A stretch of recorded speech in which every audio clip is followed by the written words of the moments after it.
আপনারা কি জানেন ভাইরাল এই কুনাফা চকলেট অনলাইনে বিক্রি হচ্ছে ৫,০০০ টাকা থেকে শুরু করে ৮,০০০ টাকা পর্যন্ত। অথচ আমি এই ভাইরাল চকলেটটা বাসাতেই তৈরি করে ফেলেছি মাত্র ৩০০ টাকারও কম খরচে। তো বুঝতেই পারছেন এই নামি দামি চকলেটের স্বাদ এখন কিন্তু আপনি বাসাতে বসেই পেতে পারেন। আপনার প্রিয় মানুষের জন্মদিনে অথবা বিবাহবার্ষিকীতে অথবা কাউকে গিফট করতে চাইলে এটা কিন্তু পারফেক্ট একটা সারপ্রাইজ গিফট হতে পারে। তো আর কথা বাড়াবো না, সরাসরি চলে যাচ্ছি আমি আমার কিচেনে। এখানে একটা স্টিলের বোলের মধ্যে আমি গরম পানি নিয়েছি। তাপ শোষণ ক্ষমতা বেশি বলে আমি স্টিলের বোলটাই ব্যবহার করছি এখানে।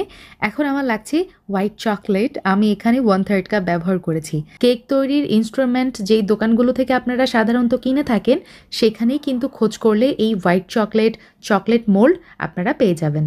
মেল্ট করে রাখা হোয়াইট চকলেট আমি এই চকলেটের মোল্ডের মধ্যে দিয়ে দিব। এখন সামান্য একটু হোয়াইট চকলেটের মধ্যে গ্রিন কালার মিক্স করে আমি আবারও এই চকলেটটা স্প্রেড করে দিচ্ছি। আবারও সেমভাবে হোয়াইট চকলেটের মধ্যে ইয়েলো কালার মিক্স করে আমি চারিপাশে একটু স্প্রেড করে দিলাম। খেয়াল করেছে নিশ্চয়ই আমি কিভাবে এই কাজটা করছি।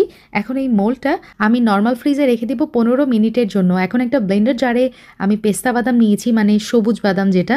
বেঁচে যাওয়া হোয়াইট চকলেটটুকু আমি এখানে দিয়ে দিলাম। হোয়াইট চকলেটের মধ্যে ওই যে গ্রিন কালার মিক্স করে রেখেছিলাম সেটা। তার সাথে কনডেন্স মিল্ক প্রায় 3 টেবিল চামচ। সব কিছু একত্রে ব্লেন্ড করে নিলেই এরকম কনসিস্টেন্সির একটা পেস্ট হয়ে যাবে। তো আমাদের পেস্তাচিও এই ক্রিমটা কিন্তু একদমই রেডি।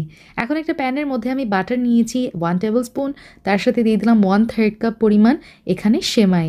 আমি লাচ্ছা সেমাই ব্যবহার করেছি, যেটা আমাদের দেশে অ্যাভেলেবল। অথেন্টিক রেসিপিতে এখানে কিন্তু কাটায়েফ সেমাইটা ইউজ করা হয়। তো যাই হোক, আমি একটু গোল্ডেন ব্রাউন কালার করে ভেজে নিয়েছি।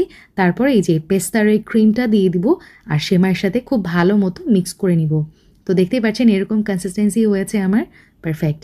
এখন আবারও একটা বোলের মধ্যে আমি গরম পানি নিয়েছি আর এর মধ্যে আমি দিয়ে দিলাম হচ্ছে milk chocolate. Homemade chocolate recipe আমার ফেসবুক পেজ এবং ইউটিউব চ্যানেলে দেওয়া আছে।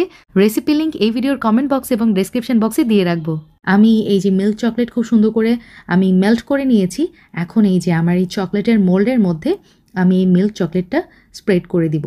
একটু ইভেনলি করার চেষ্টা করবেন আর এক্সেস যেটা বেঁচে যাবে সেটা আবারও বোলের মধ্যে নিয়ে নেবেন। তো দেখতে পাচ্ছেন আমি চারিদিকে কাভার করে নিয়েছি, হয়ে গেছে।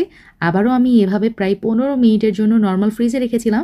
এটা যখন খুব সুন্দরভাবে সেট হয়ে গেছে এটার বেসটা, তখন আমি এর মধ্যে এই যে পেস্তার যে ক্রিমটা বানিয়ে রেখেছিলাম সেমাই দিয়ে সেটা আমি ফিল করে দিচ্ছি।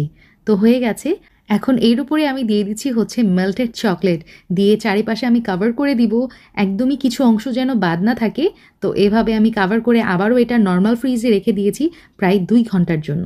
তো 2 ঘন্টা পর আলহামদুলিল্লাহ আমাদের দুবাই স্পেশাল কুনাফা চকলেট